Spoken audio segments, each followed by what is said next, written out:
At Christmas, my fiancée handed every kid a gift. She'd counted exactly. My son got a napkin. Oops, I forgot him. She laughed. Her family laughed. My son folded the napkin neatly and said nothing. I stood up, took the gift I'd brought for her, a $4,200 ring upgrade, put it back in my pocket, and said, "Oops, I forgot too." Christmas at my fiance's parents' house smelled like cinnamon and money. Not "we baked cookies" money. We paid someone to decorate our house to look like a cookie money. I came in balancing two things: a tray of my own lasagna, because I'm a chef and I can't show up empty-handed, and a small black ring box in my inside jacket pocket. $4,200. A ring upgrade.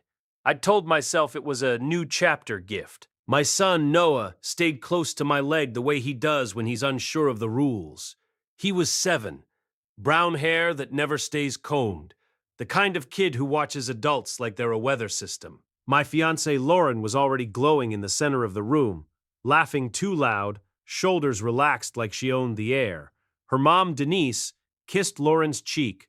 Perfect, as always. Her dad, Tom, barely nodded at me. Daniel, Lauren's sister Paige, clinked her wine glass. Okay, gifts for the kids first. A cluster of kids rushed toward the tree like it was a finish line. There were, I counted automatically, 1, 2, 3, 4, 5. 5 kids. Noah hung back, hands behind his back, trying to look like he wasn't hoping. Lauren crouched by a basket of wrapped gifts.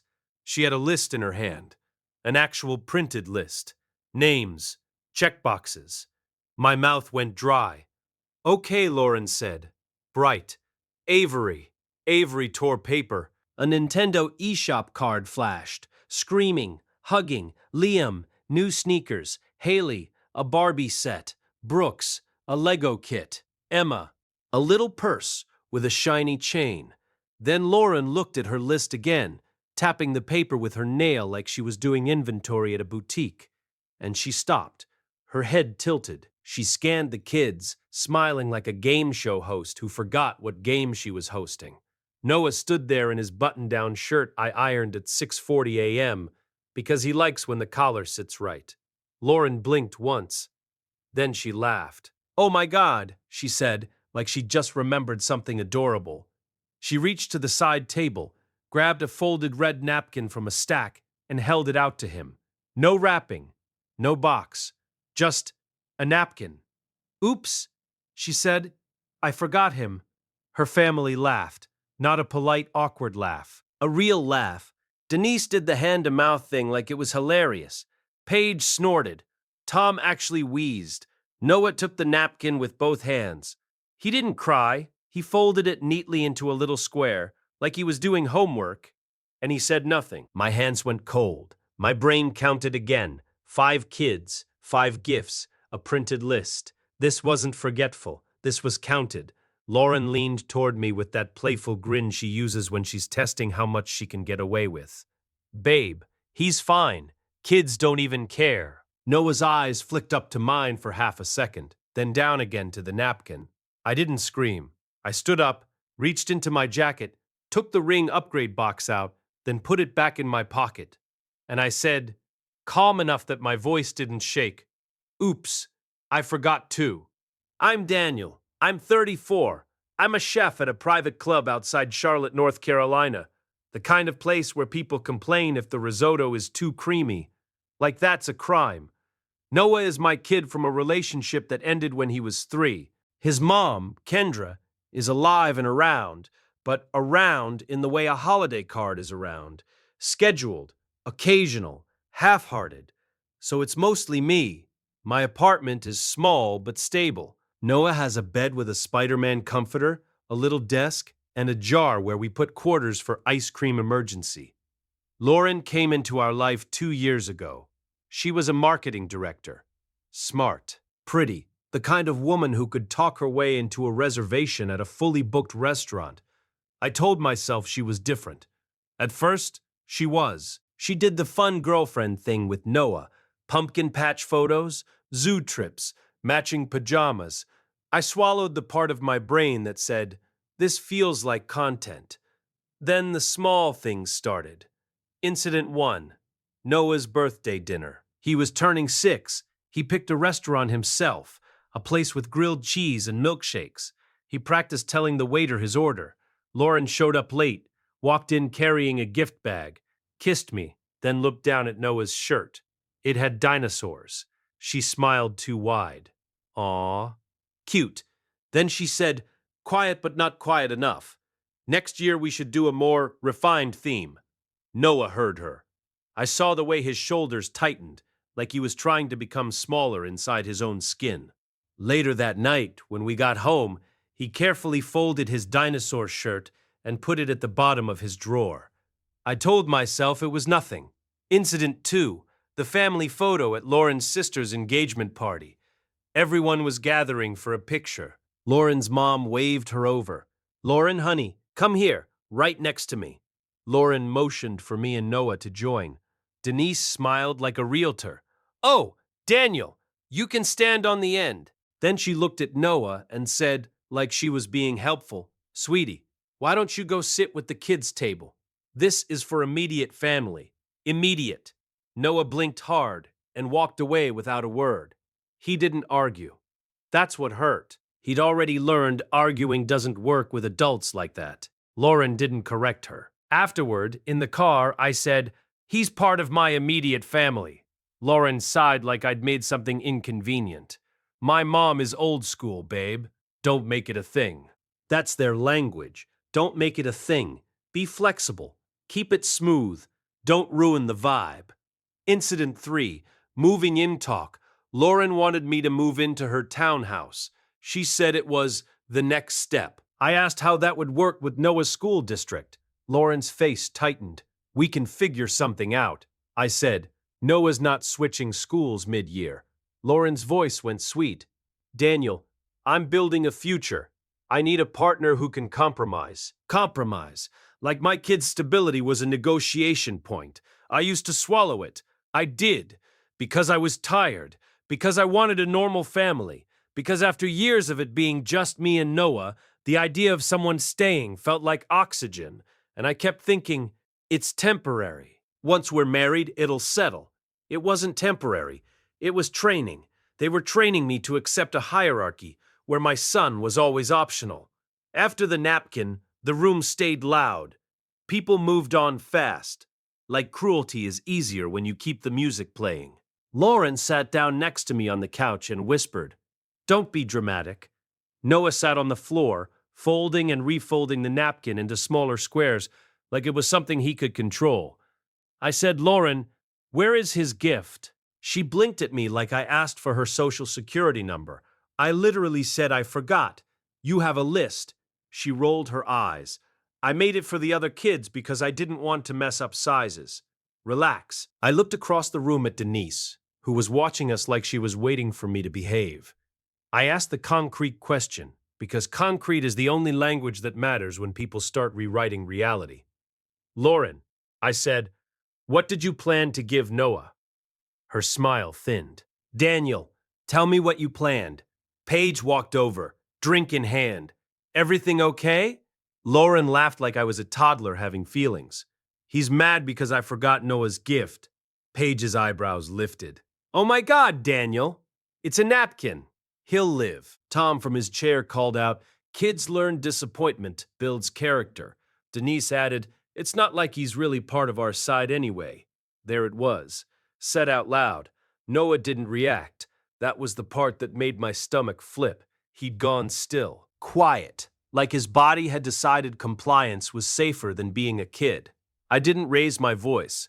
I pulled out my phone and opened my notes app right there on my lap and typed. 12/24.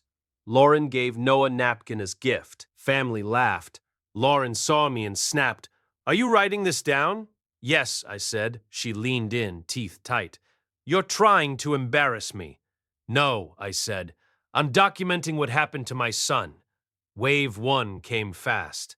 Private pressure. Lauren texted me from across the room like she was afraid of witnesses. "Lauren, can you stop? You're making everyone uncomfortable."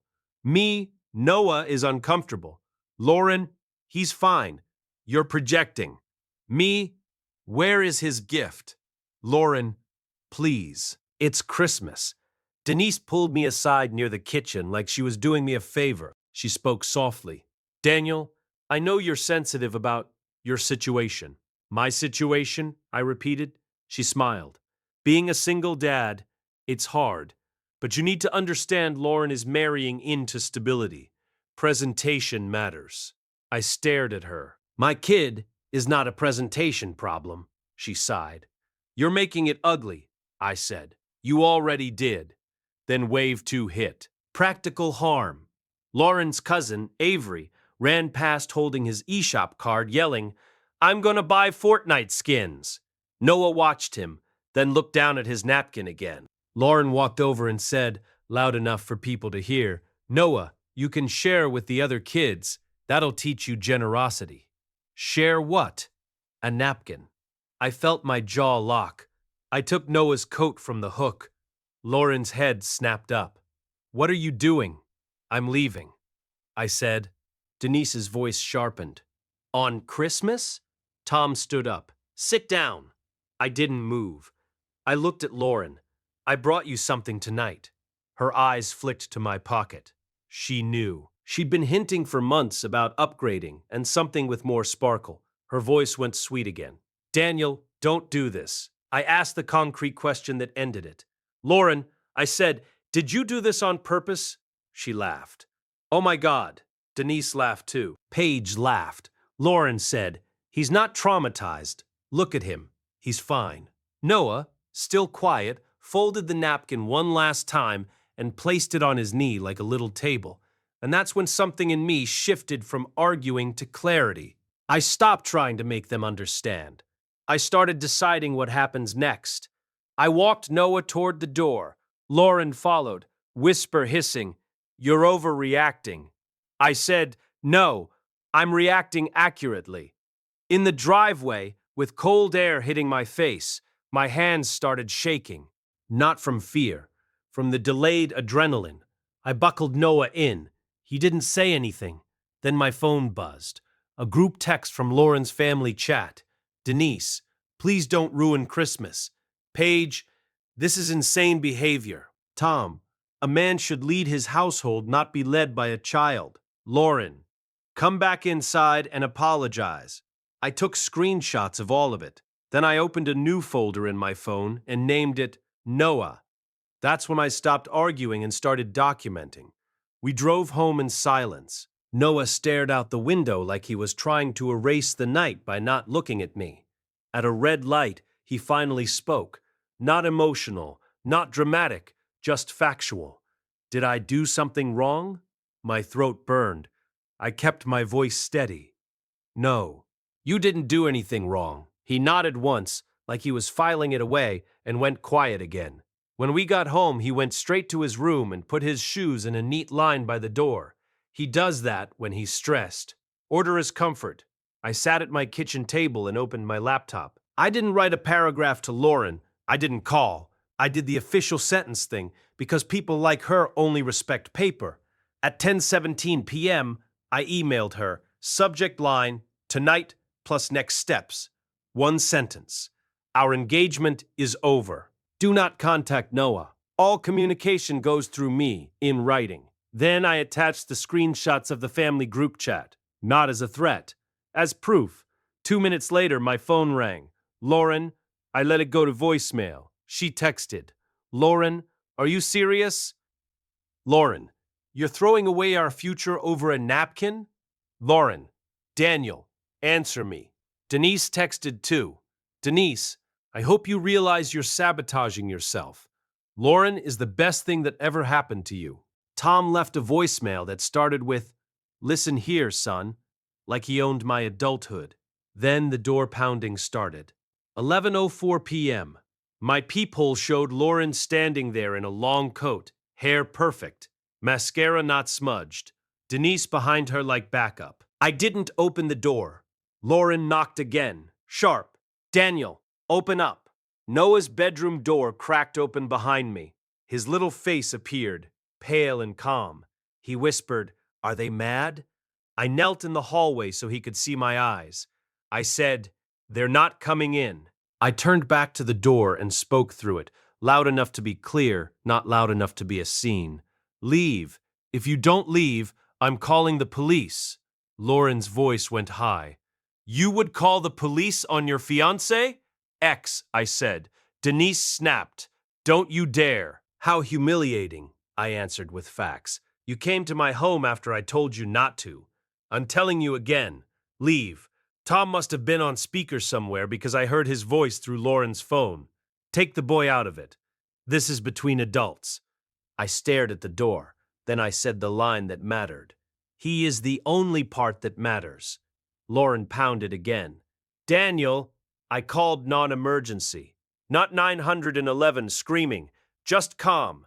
"My ex-fiancé is outside my apartment refusing to leave after being told to. There's a child in the home." 10 minutes later, a patrol car pulled in. Lights off. Quiet. An officer spoke to Lauren and Denise in the parking lot. I watched through the blinds, heart steady, hands still cold. Lauren gestured wildly. Denise pointed at my door like I was the criminal. Then Lauren's posture changed. She realized the thing she counted on, her family's laughter, the social pressure, didn't work on an officer holding a notepad. The officer knocked on my door. I opened it just enough. He asked, "Sir, do you want them trespassed?" I looked back at Noah, who stood behind me holding his stuffed shark like it was a shield. I didn't give a speech. I said one clean sentence. Yes, that was the irreversible step. The officer walked back out and told them to leave. Lauren's face twisted. "You're really doing this?" I nodded once. Yes, they left. But it didn't end there. The next morning, I went further. I changed my locks. I removed Lauren from the emergency contact list at Noah's school. She'd asked to be added because it's cute, and I'd said yes like an idiot. I emailed the school counselor and asked for a meeting, not to get revenge, to protect my kid. At 2:30 p.m. on December 26th, I sat in that tiny office with Noah's counselor and said, "My son was publicly humiliated by adults. I need you to be aware. If anyone tries to pick him up besides me or his mother, call me first." I walked out with a printed confirmation and a time-stamped note in his file. Receipts, paper, safety. That night, I printed screenshots and put them in a folder. I labeled it Christmas 12/24ths Noah, because if anyone ever tried to rewrite it later, I wanted reality to be louder than their laughter. The first quiet morning after everything, Noah sat at the kitchen table eating cereal like it was a serious job. He lined the spoon up with the bowl perfectly. I made coffee and scrambled eggs because cooking is how I regulate my own nervous system. Noah looked up and asked, "Are we still getting married?" I didn't lie. "No," I said. He waited. I added, "You don't marry someone who treats you like you don't count." His shoulders dropped a little, like his body had been holding a question for months. "Okay," he said. Then he took another bite of cereal. Later that week, we did small things that felt like stitches. We went to the library. We watched a dumb animated movie and ate popcorn on the couch. He laughed once, real laugh, when the dog in the movie farted, and it felt like my lungs worked again. Lauren tried the one last tactic exactly like people like her do. A gift appeared on my doorstep on January 3rd. No note, just a bag with a toy drone and a card that said, "For Noah, love, Lauren." Not an apology, a purchase. I didn't give it to him. I took a photo of it, then I drove it back to her townhouse and left it on her porch, with the card still attached. I texted one sentence: "Do not send gifts. Do not contact him." Denise called from a blocked number. I didn't answer. Paige messaged me on Instagram. "He'll forget." "You're the one making it a trauma," I replied. "He won't forget, and neither will I." Then I blocked her. 2 weeks later, Noah brought me something from his backpack, a folded red napkin. He'd taken it home that night and kept it. He placed it on the counter and said like he was reporting the weather. I threw it away at school. I swallowed. "Good," I said. He nodded and went to wash his hands. That's when I knew he wasn't just fine. He was learning, not to shrink, to choose. Lauren texted one final time in late January. Lauren, I miss you. This is stupid. We can move on. Me, no. Lauren, Daniel, it was one moment. Me, it was a pattern. Lauren, you're really choosing this hill. Me, I'm choosing my son. Then I sent the boundary that ended the conversation for good. I'm not available for this. Do not contact us again. I didn't negotiate reality after that. Here's what I learned, and what I'm teaching my kid with my actions, not my speeches. Love doesn't require auditions. Belonging isn't something a child earns by being quieter, and access to us is not a family right.